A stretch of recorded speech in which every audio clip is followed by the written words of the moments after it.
Some people just go through the day with their fingers crossed. See, that won't do it. You've got to study the things that can change your economic, social, spiritual, personal life. Now, here's a qualifying phrase. And we'll have several of these qualifying phrases throughout the seminar. Here's the first one. You may not be able to do all you find out. I understand that. You may not be able to do all you find out, but you should find out all you can do. See, you don't want to wind up at the end of your life and discover that you've lived only 1/10 of it. And the other 9/10 went down the drain. Not for lack of opportunity, for lack of information. Become a good reader. All of the successful people I know and work with around the world, they're all good readers. Curiosity drives them to read. They got to know. They just read.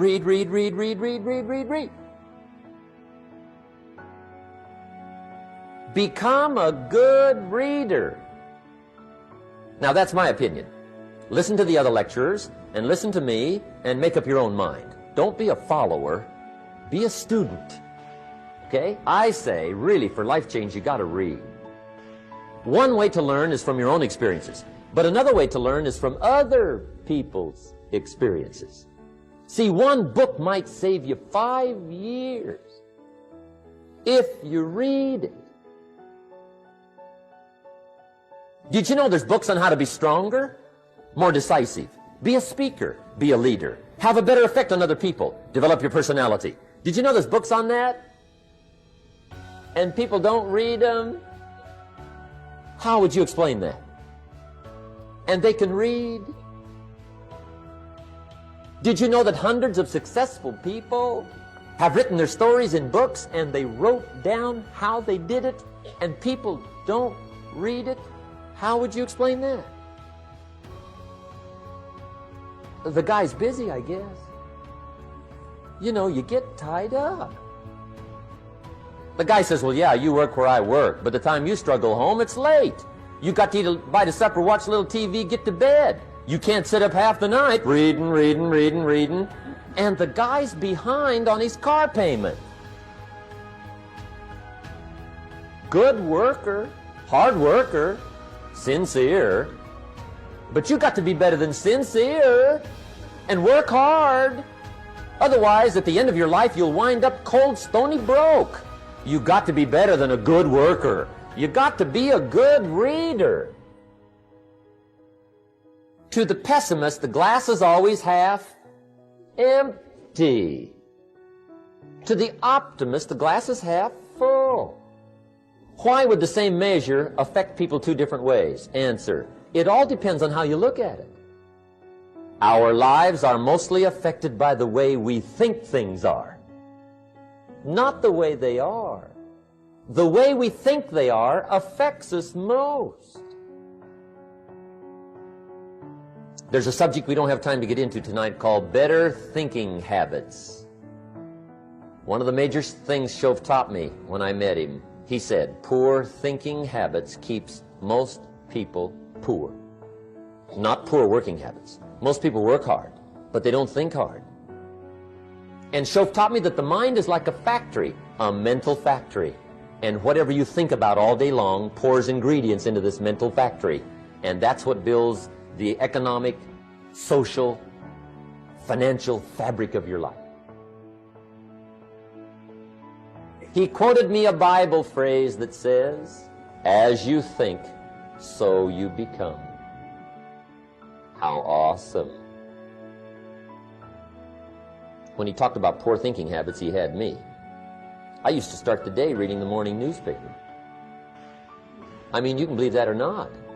I'd get a cup of coffee and read the paper. I'd load up on wars and riots and murders and stabbings and killings and bank robberies and muggings and car wrecks and tragedies. I'd even read the back pages. I seem to like that stuff for some weird reason. I'd load up on all that, and then I'd start the day. You can imagine the kind of days I used to have. You walk around on your financial knees. They call you economic peewee.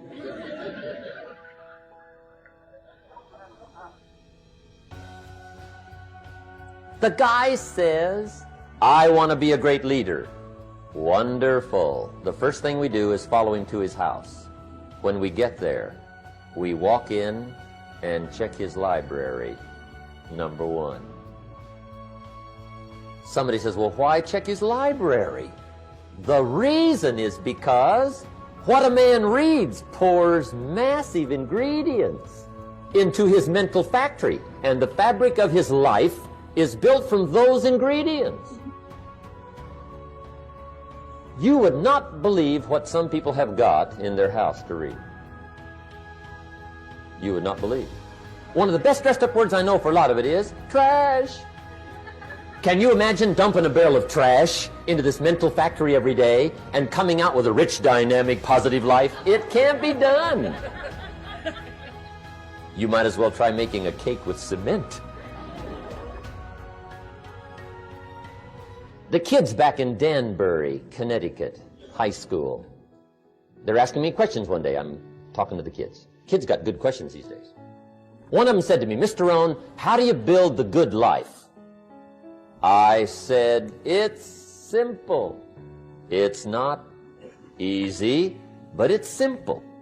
Here's how you build anything. Select the right ingredients, keep out the wrong ingredients, and it starts with thought. Everything starts with thought. So you must be wise and careful what you think about, because that starts everything. You got to be wise and careful. I asked the kids, what would happen if somebody dropped sugar in my coffee? They said, well, you'd be okay. I said, what if somebody dropped strychnine in my coffee? They said, well, you'd be dead. I said, correct. Lesson 1. Life is both sugar and strychnine. You gotta be careful. I said, what if my worst enemy drops in the sugar? They said, will you be okay? I said, what if my best friend, even by accident, drops in the strychnine? They said, well, you'd be dead. I said, correct. Lesson 2, watch your cough.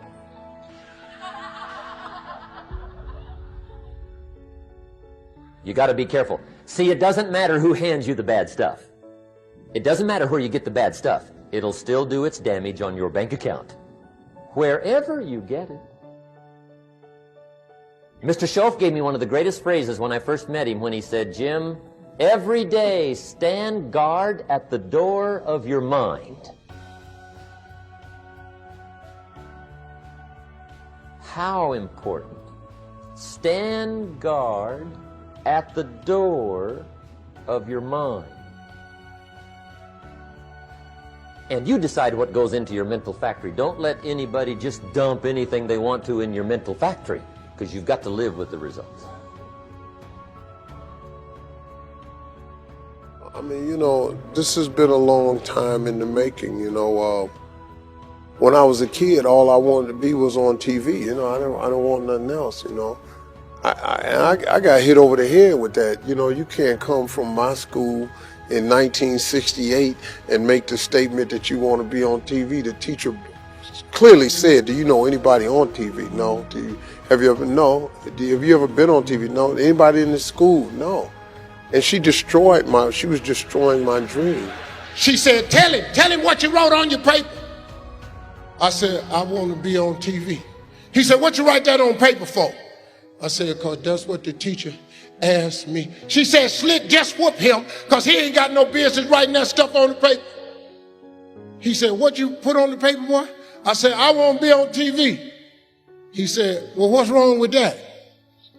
But my father told me to just keep the faith, keep believing in that. He said, well, Bill, this boy can be on TV if he wants to. No, he can't, Slick. He got to write what that teacher said put on paper. He said, boy, go on in your room. I'm coming in there. I said, okay, well, I'm getting the whooping anyway. So he came in the room. I started unbuttoning my pants. He said, hold on, boy. He said, what she wants you to write on that paper? I said, like a policeman or something. He said, well, take a piece of paper out, put that on paper. He said, now take that piece of paper, I won't be on TV, and put it in your top drawer. Take that down there and give it to that dream-killing heifer. And what I want you to do is every morning before you go to school, I want you to read that paper. And every night before you go to bed, I want you to read that paper. A lot of missteps, man.